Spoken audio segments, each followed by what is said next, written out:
চামড়াটা যখন কাটা হয় তখন আবার এই যে স্তনগুলা করা লাগে, ব্লেড দিয়া স্তনগুলা সুন্দর করে যেরকম ওই যে কোরবানির গরু করা লাগে এরকম চামড়াটা ছাড়াইয়া তখন তাদের এইটা আবার উঠাইতে হয়। কিন্তু এই যে রিপগুলা যেটি ছাটনি কই আমরা, হ্যাঁ এই যে এই পাঁচরগুলা তখন এন থেকে দেখা গেছে এই পর্যন্ত কাটা লাগে, এটা আর উঠায়া তারপরে এটার ভিতরে হচ্ছে আর সব আমাদের এই আলামিন ভাই আপনার মহিলাদের লাশ যে আপনারা যখন কাটেন সেই ক্ষেত্রে তো আপনার অনেক সময় মানে অনেক কষ্ট মানে পান বা বিব্রত হন যে মহিলার যে পুরো বডিটা আপনাকে দেখা লাগছে প্রচুর প্রচুর, কারণ আমাদেরও তো মা বোন আছে। হ্যাঁ হ্যাঁ, তখন এই ক্ষেত্রে আপনাদের মানে অবস্থাটা কেমন হয়? যেমন আপনার তো দেখা গেছে মা বোন তারাও যদি এরকমই হয় তার তো ফেসটা মানে অবশ্যই তখন তো তাদেরকে যখন তাদের বুকের উপর দিয়ে ছুরি চালাতে গেলে তো তখন নিজের মা বোনের ছবি সামনে পাইসা আসে। এরকম কি কখনো কষ্ট লাগছে যে হ্যাঁ এগুলো প্রচুর প্রচুর, এগুলো কষ্ট লাগছে দেখে তো আর কি যে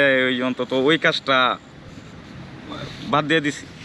আচ্ছা একটু বলেন যে কি জন্য আপনার এই মর্গে থেকে মানে আপনার না মর্গে থেকে এটা আমার প্রায় এই করোনার সময় মানুষের ডরে ভয়ে এই কাজ করছে না, তখন আমি আল্লাহর উপরে ভরসা করে আমি মর্গ প্রায় 7-8 মাস চালাইছি একাই।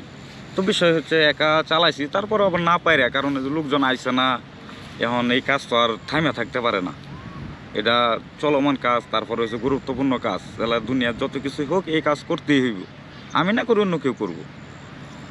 ঠিক আছে, ওই ক্ষেত্রে দেখা গেছে যখন একটা মহিলা মানুষ এই আমরা আলামত যেটারে বলি ওগুলো হচ্ছে কাপড় চোপড়, এখন কাপড় চোপড় না খুললে দেখা গেছে যে এটা কাটা ছিঁড়ার কাজও করা যাবে না, বাধ্যতামূলক আমাদের আগে কাপড় চোপড় খুলতে হয়। কাপড় চোপড় খুলিয়া এই উলঙ্গ অবস্থায় তারপরে তারে ওই পোস্টমর্টম করা লাগে, কাটা ছিঁড়ার কাজ করা লাগে, তখন খুব খারাপ লাগে যে তখন ভাই শরীরে কি মনে করেন আপনার ওই এইভাবে ধরেন মানে নর্মালি মানে আপনার যেভাবে একটা মানুষকে ধরা লাগে সেভাবেই ধরেন নাকি? নর্মালি, কিন্তু বিষয়টা হচ্ছে নর্মালি ধরলে তো আর ওটা মৃত মানুষ, নর্মালি ধরলে কি আর অন্যভাবে ধরলে কি, বিষয়টা হচ্ছে এরকম যে যখন কিনা এই উলঙ্গ অবস্থায় তার মুখের দিকে চোখ যা বা তার ওই বুকের উপর দা ছুরি চালাইতে হয় তখন খুব কষ্ট লাগে যে আজকে এই জায়গায় যদি আমার বোন থাকতো আমি কি করতাম, যখন এই জায়গায় আমার মা থাকতো তখন আমি কি করতাম, কারণ এটা এরকম একটা কাজ একদিনের বাচ্চারও ছাড় দেওয়া হয় না, একদিনের বাচ্চা হইলেও তারা কাটাছিড়া করা লাগে। এই হচ্ছে আর কি বিষয়, সব দিক দিয়ে বিবেচনা করে আমি আর কি এই কাজটা থেকে এটা কি ভাই ওই যে মানে যখন মানে বুকের মাঝ বরাবর কাটেন মহিলাদের, হ্যাঁ দুইটা পার্ট কি দুই পাশে সরাই ফেলান না? দুইটা পার্ট চামড়াটা যখন কাটা হয় তখন আবার এই যে স্তনগুলা করা লাগে, ব্লেড দিয়া স্তনগুলা সুন্দর করে যেরকম ওই যে কোরবানির গরু করা লাগে এরকম চামড়াটা ছাড়াইয়া তখন তাদের এইটা আবার উঠাইতে হয়। কিন্তু এই যে রিপগুলা যেটি ছাটনি কই আমরা, হ্যাঁ এই যে এই পাঁচরগুলা তখন এন থেকে দেখা গেছে এই পর্যন্ত কাটা লাগে, এটা আর উঠায়া তারপরে এটার ভিতরে হচ্ছে আর সব আমাদের এই বডিটা যে আছে এটা হচ্ছে একটা গাঁট, যে ওটিতে গাঁট দিয়ে রাখে। এটা শুধু মানে মহিলাদের ক্ষেত্রে? সবার ক্ষেত্রে, পুরুষদের ক্ষেত্রে? হ্যাঁ আচ্ছা, এটা সবার ক্ষেত্রে। তো এটা যখন মানে আপনারা মানে ওই করেন ভিতরে তো মানে মৃত মানুষের কি ভিতরে কি মানে স্বচ্ছ কি রক্ত থাকে নাকি রক্ত জমাট বাঁধা থাকে বা কিরকম থাকে? না রক্ত তো অবশ্যই, মানুষ যখন রক্ত প্রত্যেকটা প্রাণীরই আছে, হ্যাঁ রক্ত বের হয়। রক্তগুলো কি মানে জমাট বাঁধা কালো থাকে? হ্যাঁ কিছুটা কালো হয়ে যায়। কালো হয়ে যায় না?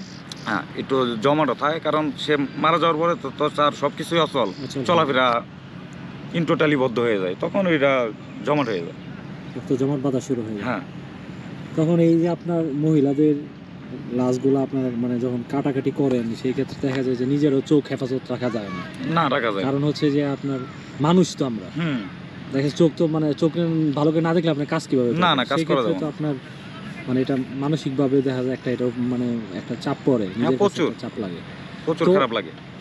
অনেকেই তো ভাই দেখা গেছে যে আপনার নেশা টেশা কইরা লাশ টাস কাটে, আসলে এরকম কি এটা কি কতটুকু মানে ঠিক কিনা? নেশা আসলে নেশা এটা যার যে ব্যক্তিগত পেশা হয়েছে, এই কাজ করলে যে নেশা করতে হবে এরকম কোনো কথা না।